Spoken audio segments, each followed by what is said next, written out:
Yeah. So just thinking, this is what we're trying to do, is just connect the breath to the body and connect that breath to our singing. And that leads me quite nicely onto, so with our physical exercises, we're doing, with our physical exercises, there's so much more that we could do, but it's just to show you how much that, you know, doing, I'm just giving you little snippets of how much doing each of one of these things could really help you to connect your breath, first of all your body to your voice, and your body to your breath, now your body to your voice. And so just now what we did is that we looked at our neck and our shoulders. There's so much more we could do. We could do big shoulder exercises, we could do lots of stretches, but we won't go into that now. We looked at the breath and looked at why the breath is important. The breath is important because it is the drive, it's the fuel to the voice. And so making sure that we have a sufficient amount of air into the body. So how do we get the breath into the body? Well, we've been breathing since we were born, right? So it's not about not knowing how to breathe. It's just really knowing how to breathe more efficiently for the job we have at hand to do. And so we're looking at that down, up and out feeling as we're singing. We're looking at taking that breath in, but also being aware that sometimes we take too much air in. And taking that too much air in, we end up having too much tension here in the throat. So we're looking for that down, up and out feeling. So, and then with our vocal warm-up, so you're doing your physical, you're doing a little bit of breath, and you're thinking, yeah, I'm ready to sing. Okay, and so now what we're thinking about is our vocal exercise and vocal warm-up. So within the vocal warm-up now, there's so much that we can do. We started off with a siren. I'm not going to forget that now. We started off with a siren, which is the lip bubble siren, which is part of the SOVT exercises, semi-occluded vocal tract exercises, which really help to just balances out the pressure, the air pressure that is above and then below the vocal folds. Don't really need to know that. All you really need to know is an SOVT exercise, semi-occluded vocal tract exercise, of which there are many, many, many out there. So we have a lip bubble. Some people like to do it freehand. Some people like to just lift up the cheeks a little bit, which I think really does help support. It helps support. Yeah, helps support the exercise. Also, just helps to allow your lips to move freely. So if you're doing this, you haven't got the right position. You're either blowing out too much air or your mouth is in the wrong position. If you're doing this, your lips are too tight and you're still blowing out too much air. So it's about getting the balance right of air pressure and muscle. So the muscle is the lips. And this you don't even need the keyboard for.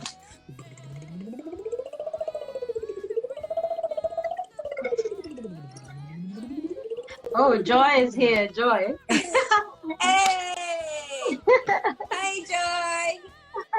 Okay. You have a tongue trill. We're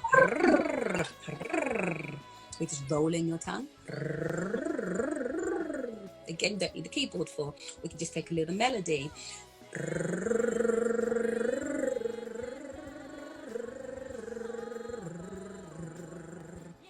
And just take a little melody. Do it like that.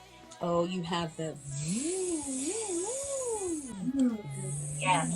That really vibrates vocal cords. Yeah.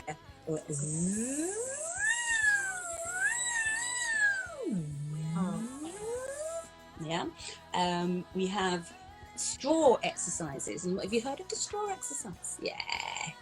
Of course you've heard of the straw exercises. If you keep that information, then they have to pay for that information. Oh, okay. Like that one.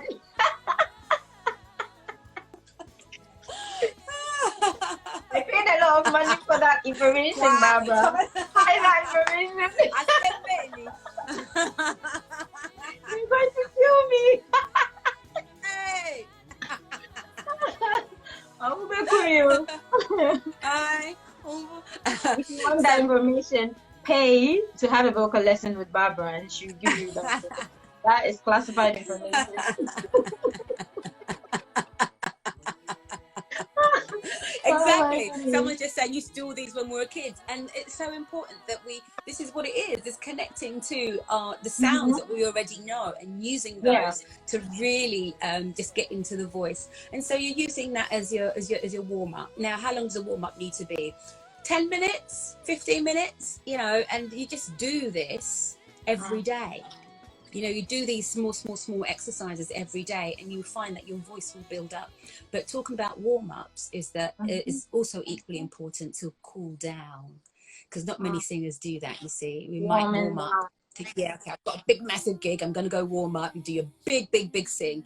But many people don't cool down. And this is where one of the issues are with singing and not being able to use your voice the next day.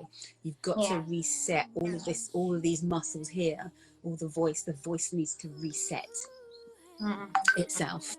So guys, I hope you're taking notes. So we talked about warming up, we talked about body exercise, and we talked about breathing and also warming down. So as much as it's important and we emphasize on warming up, it's also important to warm down. So there are exercises that are not too aggressive that you can use to warm down. So I think that's good information. We're not going to be too long here. I think we have a bit of time left that we can use. Can I just say as well? Sorry?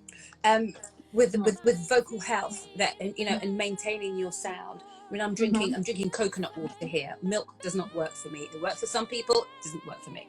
But I'm drinking coconut water, which is quite hydrating.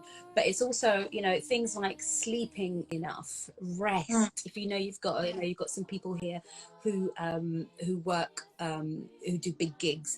If you've got a big gig, you need to sleep. Your voice needs rest. You need to hydrate. You need to drink water. You need to also watch. As we like our spicy food, we like spices. So it's really important, because a lot of us suffer with reflux. Where the reflux is where you get stomach acids literally coming back up and landing on your vocal folds. This causes issues as well, with our sound and with range and things. So yeah, that's important. So vocal health is important. Being able to know your body, know your body, know your body cycle too. If you're a woman and you're menstruating, then you will. And you're swollen here in your tummy, then other parts of your body swell too. So you may not be able to hit those high notes with that power, that you're used to doing. At that time or around that time. So you might have to pick keys of your songs that best suit your voice at that time. This is something that was one of the questions actually someone was asking about.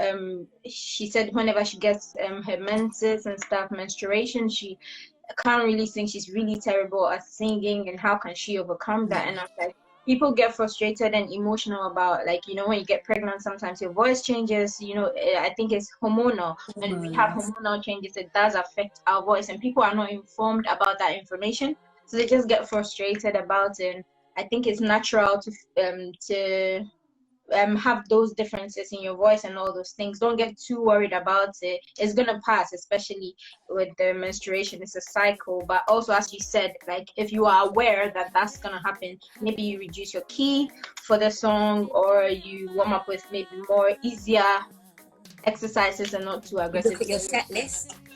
Look at your set list and think, is this set list right for me at this time in these keys? Because your audience are going to expect a certain degree of intensity from you regardless. So yeah, it's just really about also knowing your body and being in tune with that as well. Hydrating, enough sleep, eating the right foods around that time, getting exercise, and our mental health too. How you feel emotionally will affect your voice. And I know we were speaking earlier before this about what's going on for us Black people here in Europe or in America, in the world. There's a lot going on, and that does also affect how we're feeling inside.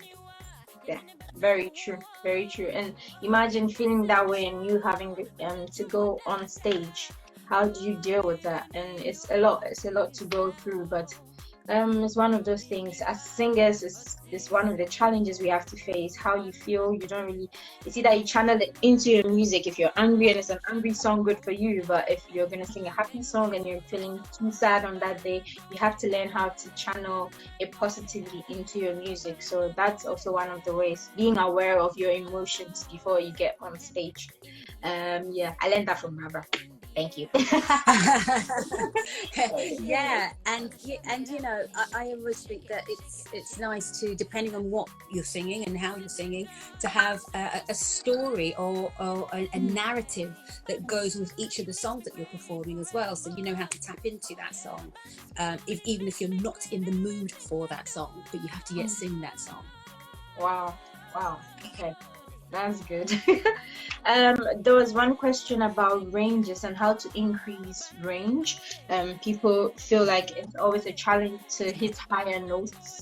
It's either they have constriction when they're hitting the higher note, or they feel like their range is stuck somewhere where they can't really sing different keys. They are stuck to maybe a particular two keys, and when you play any other key, they're gonna go crazy, especially for male singers. And the female singers were asking about how to hit higher notes, and I'm assuming some would want to know how to maybe also push to hit lower notes also. So how do we deal with that? What are practices and things we can do? Yeah, so going back to what we were saying earlier about the areas of the voice, you know, there are certain areas of your voice. So, you know, you have your lower, you have your middle, and you have your high, and you have the transitions that go in and out of those. So it's really important that to be able to hit high notes, you need to have the lower bits worked out, you know, because you need to, if you want to hit it with any kind of intensity, you know, through exercises, you can hit those notes, and you may, you know, you can perform those notes maybe in exercises, but when you're singing your song, you might find that there's trouble. Now there's a couple of things that could be in the way. A, are you singing in the song in the key that's right for you, you know? B, what are the vowels that these high notes are around? What's the word that they're around? Because some vowels are easier to access than others, you know, depending on the word. Are you trying to hit those high notes with too much intensity, too much power? You know, because sometimes the less power you give that note, it's an illusion. There's an illusion of power sometimes, you know. So if you're trying to push too hard with that note, you're not going to hit it. So it could be you may be singing it with too much intensity. So that causes strain, because you're singing it on the wide part of the vowel, that will cause strain. You haven't got your middle part of your voice worked out yet properly. You haven't got a good grip on that yet. Well, I say grip is a wrong word for singers. You haven't got a good handle on your middle range, and so you grip as you go higher. That means you're grabbing on, you know, or you haven't worked out that the lower part of the voice, where the lower resonance happens, where the throat resonance happens, you haven't worked out that baton. You haven't worked out how to hand over the power to the mouth resonance, you know. So you've got and then you've got the upper resonance that we need to kind of dance between all the time as we're singing. So we need to figure out. Singing is a much more complex thing. It seems. It's so complex. It is a complex mechanism, the voice. Yeah. So I mean, singers, those that want to hit higher notes, have to actually get their foundations right. So they have to actually get the lower notes in the middle range set, and then you can go from there, isn't it? So yeah, but also more importantly, for quick access, look at the word that you're singing. What word is it you're trying to, and whereabouts is that note, and what are the notes before that note? You know, sometimes they just concentrate on that high note, but actually it's the notes before that note that help to launch into the higher notes. So if you figure that out, it's going to be a bit easier. Guys, this is a lot more information. And I remember you used to say warming up. One of the ways of trying to increase your range is when you're warming up, and maybe you normally end on, let's say, C4, you can try and add like a bit of a semitone to it when you're warming up. Challenge yourself a bit to try and hit that higher note for maybe a week. Try, and you're going to get a bit comfortable in that range, and then with time you try to increase that range. Is that information Right. Well, there's a fantastic pedagogue called Catherine Sandlin, and she says you're always going to have hits and misses. And you're going to have a lot more misses than you're going to have hits when you're trying to find your voice or trying to work out a new routine, you know. And this is it. Sometimes we have those misses and we're like, oh my gosh, no, I can't do it. It sounds wrong, and that's it, and I give up. And sometimes it's about knowing what is comfortably uncomfortable for you. Deep. You know what I mean? Because you're going to feel things, but it's knowing that, okay, I've got the technique right, and so I'm gonna have, but I still missed it. I still missed the ability to be able to sing that note accurately, but I'm still going to try and get that. And then once I've got it, once I understand it, I can then go up a semitone, go up another semitone, go up another semitone, go up another semitone, until you get to that point where, okay, this is enough. Guys, taking notes. Okay, so I'm trying to look through the questions. I think someone asked, how do I go on stage remembering all that I have learned? I seem to forget everything and just sing with adrenaline. So I think the person's asking about how to transfer the technique and the knowledge you have into your music on stage when everyone is like shouting at you. I honestly think that thing takes time, isn't it? It does take time. Singing is a skill. It's a skill. Like riding a bike is a skill. Like learning to drive a car is a skill. You know, singing is a skill, especially if you want to master singing. I mean, everybody can sing. Everybody and anybody can sing. We all sing all the time. We sing in the rhythms of our speech, like I'm doing with you now, like we're having this conversation. Everybody sings. Now, in order to be able to remember the technique that you have, the craft behind the stage, you know, it takes that time to really embed the skills into your into your technique, into your performance, and that takes time. Nerves also play a big part in this. You know, we go on stage, and this is where we were talking about the mind earlier. You know, mindset is really important, how you work on your mindset to remember these things. Now, there are techniques out there which you can use to learn lyrics, where you remember each of the lyrics by telling a story, like a random story about each of the phrases. But with regards to technique, it's about really being sure. So if you're going on stage and you're nervous, you have to ask yourself, why am I nervous? Am I nervous because I don't feel like I've studied the song really enough? Am I nervous because I haven't spent that much time on the lyrics? Am I nervous because I've got to see your faces looking at me, you know, and so I need to work on my my stage fright technique? You know, am I nervous because I'm feeling I'm going to be judged? You know, there's so many reasons why someone might be nervous and completely forget what it is that they need to be doing.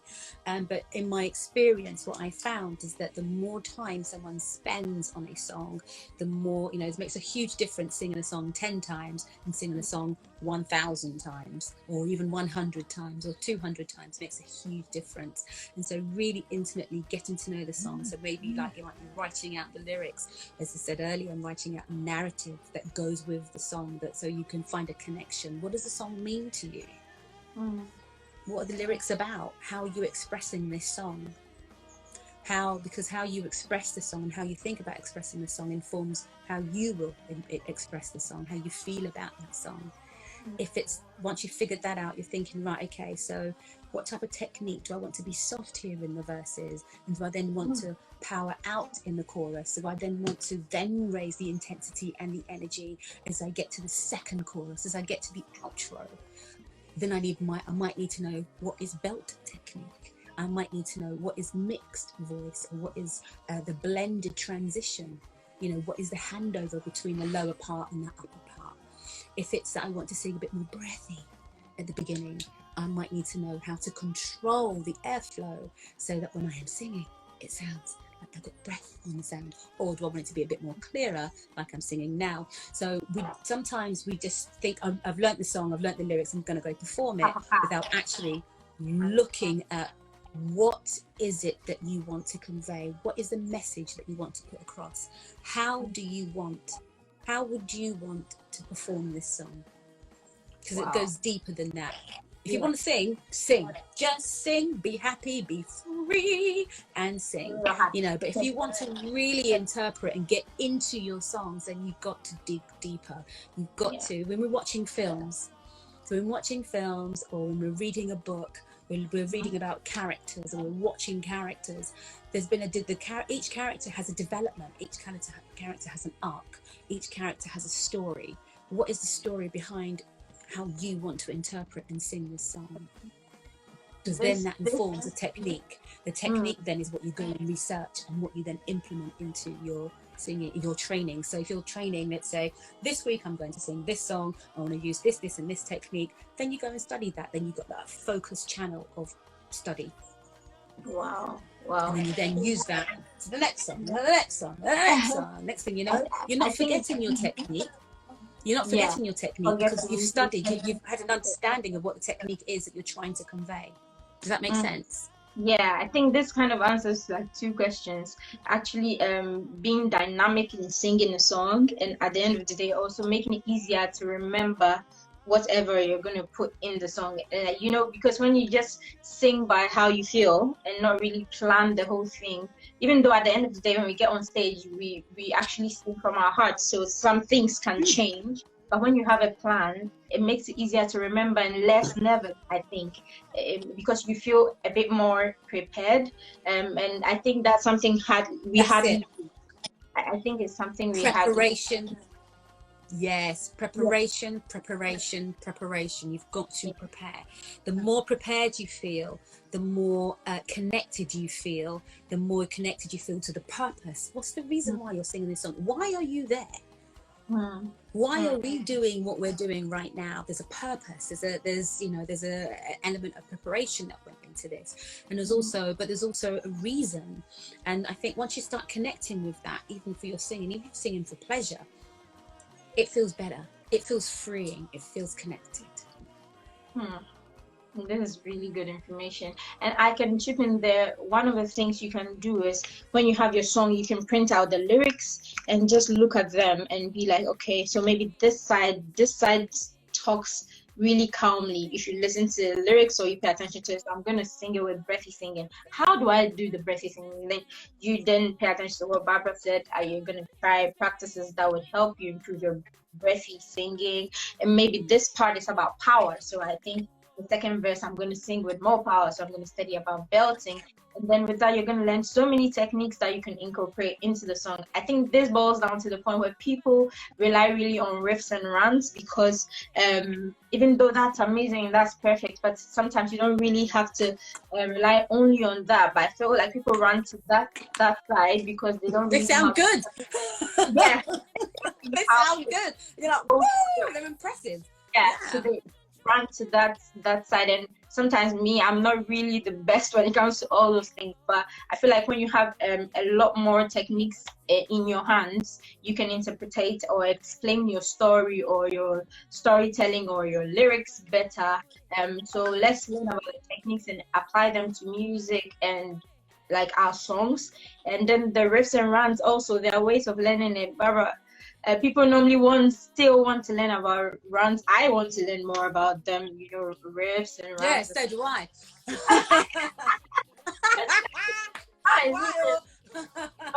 I asked around about how to improve, and people are like, you can slow the notes down and then and practice it. I think that's one of the quick ways of getting better at them. And flexibility is having flexibility in the vocal folds, and so it goes back to the training, it goes back to the exercises, it goes back to the foundation, so it goes back to having that. Oh no, God, you've paused. Flexibility with the vocal folds to be able to do the riffs and runs. Yeah I think we've learned a lot. We have a few seconds to go. We wanted to do less than 1 hour, but I think we've done enough. We're not going to waste your time too much. It's never. Do you know what? It's never a waste of time, and it's always it's such a pleasure, to be doing this for the community. Yeah, it's gonna end in 6 seconds. So I think I'm gonna end and call you back, and then we get